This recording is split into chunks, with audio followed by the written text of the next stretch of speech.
All right, guys, I don't know if you've seen this video yet. Squawk Hawk, what's his face? It has Adam on there talking about the debt restructuring. But before we get started with this video, just a couple questions. If the debt's been pushed out and AMC is recovering, why aren't we squeezing yet? I mean, all these influencers for the longest time kept saying shorts are screwed, shorts are fucked, right? And there was all of these predictions that were put, that they keep pushing. A lot of these different YouTubers and different people were talking about over and over and over about why it's going to force the shorts to cover billions of fake shares when Adam said there are none. But here's my question. I want to know, put this in the comments. Why did you first buy your first share of AMC? Your second, third, fourth, 50th, whatever it may be. Why did you buy AMC? I want to know. I bought it because I saw a big movement and a chance to make a shit ton of money. Honestly, that was originally, I was like, wait a minute, here's an opportunity. It just happened with GME. Now with AMC is a chance to squeeze through the roof.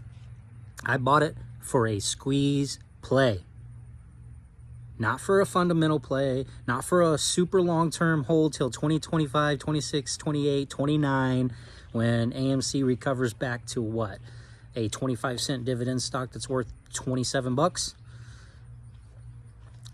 It's funny, they still push it, they still promote him, they still say how great it is, but is it really about the chance for it to squeeze, or did you buy into the love affair of AMC and the theaters and Adam and the growth of the company? And like, I mean, really, what was the reason you bought AMC? Drop it in the comments. I just want to hear it. And listen to what Adam has to say about this debt restructuring. Tell me what you think.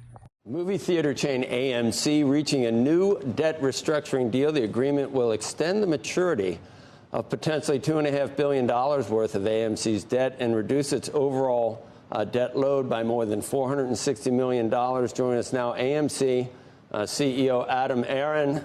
And I know you're out of the country. You're in Turkey, Adam, and we haven't seen you, I don't think, in a while. You haven't been on CNBC or Squawk Box in over a year, I don't think. This was something you really wanted to talk about today. Well, I saved this moment for the biggest news that AMC has made in years. I just can't even tell you how important it is that we extended our debt maturities from 2026 to 2029. It gives us years and years of breathing room. And it's coming at a time when the box office finally, after 4 tough, turbulent years, the box office is finally roaring back strong. It started in early June with Inside Out 2. Despicable Me 4 was a big hit. Twisters opened big this weekend. Deadpool and Wolverine, which opens this week, might be the highest grossing R-rated film in history. And as we look ahead, we've got so many big movies coming this fall and in 25 and in 2026. So the fact that our first lien lenders and our second lien lenders have agreed to give us another 4.5 years or more to pay back our debt or to refinance it further down the road, this is an enormous step of progress, an enormous vote of confidence in AMC's future. Part of the deal would be, I guess, to retire some of the debt through equity, and the stock initially went up on it. So that other times in the past where you've had to do that, Adam, the stock has gone down. So there was a real concern in the marketplace about the viability long-term of AMC, you would say, with debt maturities that were in 25 or 26. So this takes that off the table. You're going to be around and be there for the recovery in the motion picture industry after the strike. Joe, you just said it perfectly. The press has been filled the last several months with anxiety that AMC might not be able to fund the $2.6 billion that was owed in April of 2026. And there was lots of loose talk about, in the press, not by us, about the risk of bankruptcy. I mean, I've been quoted over and over again saying I thought that was inconceivable and that we would be taking steps to assure AMC's future. And that's what we did yesterday. I would remind everybody, January of 2029 and April of 2030, our next very large maturity dates are years and years away from now. And as I said, it's coming a time when the box office is finally roaring back. Our profitability will rise if, as, and when the box office rises. This is all just such a good news story for my company and for our shareholders. What did you have to give up to get the debt restructured? Did you put some of the physical properties in? I don't know. Is there a lien on those, Adam? How did you get the lenders to agree? Well, I think one of the ways we got them to agree was to show them how well we've been running the company since COVID hit in March of 2020. Our company raised over $3 billion of equity underneath the debt in the capital structure to buttress and strengthen the company without asking our lenders for any concessions at all. And they rewarded us for that. There's a whole series of collateral changes between one debt instrument and another. Some interest rates went up, some interest rates went down because we took some of our second lien debt and turned it into a convertible debt issuance instead. The deal is very complicated, and I would encourage any investor who wants to know more to go to our SEC filings where it's laid out in excruciating detail. But, the reality is we didn't give up much of anything. We just convinced our lenders that this company has been run well. This company has the support of consumers. The box office is finally growing again, and we should be there to take advantage of that. They agreed with us, and we have all the time in the world to get there now.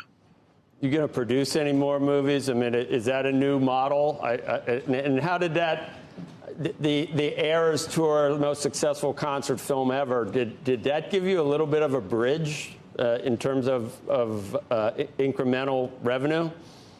Yes, and yes, Joe Kernan. And I'm going to share something with your audience that they may not know. Yes, the Taylor Swift The Eras Tour is the most highest grossing concert film in history, is the highest grossing documentary in history. Guess who AMC owes Taylor Swift The Eras Tour movie to? Obviously to Taylor Swift, but also to Joe Kernan. Because I got a call from you saying, you really ought to turn the Eras Tour concert into a movie, and I can introduce you to Taylor and her camp. And I took you up on that invitation. So I give you full credit. And not only did we produce the Taylor Swift Eras Tour movie, which was the first movie that AMC has ever distributed in over a century, but right behind that was a Beyonce movie. Beyond that, we did a listening event for Billie Eilish's album release in May. We have more concert film announcements coming, some in the very near future. And we're very excited. This is a new line of business for AMC. And I guess we owe it all to you for the idea, but especially to Taylor and Beyonce and Billie and the world-class artists who are going to be next in line.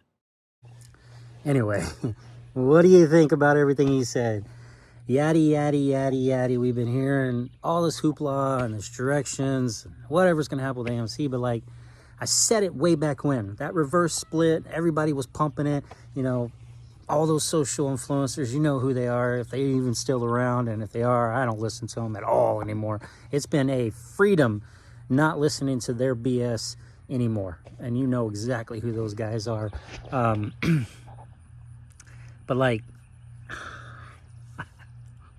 these guys that fought, man, just fought and back and forth and demanded, and they knew everything. How's it feel now, homies? Huh? How many years are we in?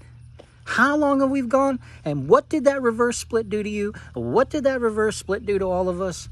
And what did those ape shares do to all of us?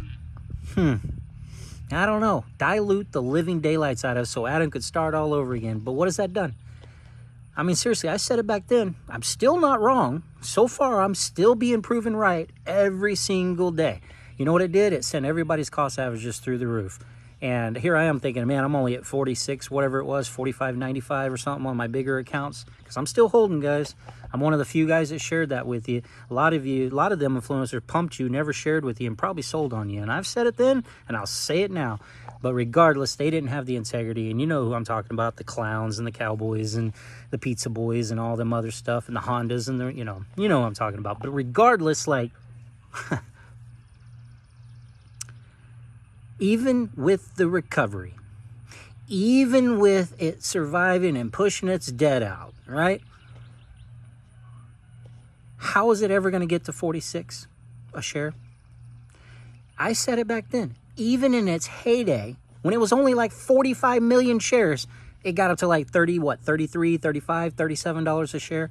We're back up to 300 million shares again, been diluted from 2 billion or however many it was, and then reversed back down. Like, honestly, how do we expect, even with the fundamentals and the recovery and all this story of it playing out, is investors, the stocks, the hedge funds, how are they going to value this stock? Because they said it, they control it, they put the price where they believe that it's valued at. Analysts, the whole 9 yards. How are they ever going to value AMC at a $40, $50, $60, $70 company with that many shares, that kind of market cap? AMC has had a market cap of 1.5 billion, 1.8 billion for like ever. That was like their market cap, right? Until retail came in, jumping on a squeeze play, jumping on the hopes of making a boatload of money. Exactly what happened with GME when it squeezed. So, these are the realities that I had to look at and accept. But really, I'm trying to convince myself in my head, like, how do we expect that price to go up that high unless there's a squeeze? There has to be a squeeze. There has to be a run on the stock, and we just saw it. I said it before. There has to be an event where he gets pumped again, promoted again somehow, like we just saw with Deep F Value, Keith Gill, when it ran up to $12. Because we're at a point, it's got to be evident that either they've got the abilities, they can cover it up, and they've got limited equity, limited money to continue to so-called billions of synthetic shares beyond billions that I used to believe in. Like, it's gotten to a point, what are we coming up to? 4 or 5 years here before we know it? Like, that's a long time of our life dedicated to this crap. So that's where it's become so hard for me. There's no faith, and there hasn't been, in that. The only faith I have was we need another pump. That's what I always said. We need pump, pump, pump. These black swan event ideas and the stock market crashing and these theories and those theories. Has any of them worked? Drop in your comments if there's a single theory that has worked outside of it being pumped by somebody like DFV or whoever pumping it and retail pumping it and retail buying in and driving the price up. Really? Don't you think the shorts would have covered by now? Every event and everything that took place? You would think right now, since AMC, the debt's off the table, survival is obviously imminent, or has been, because Adam said it, that the shorts would be their pants, really, truly diarrhea in their pants, and rushing to the door to cover what?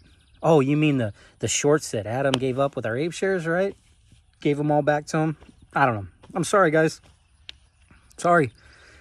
Time reveals all. And what we're seeing, what is time telling you now? What has it been telling you?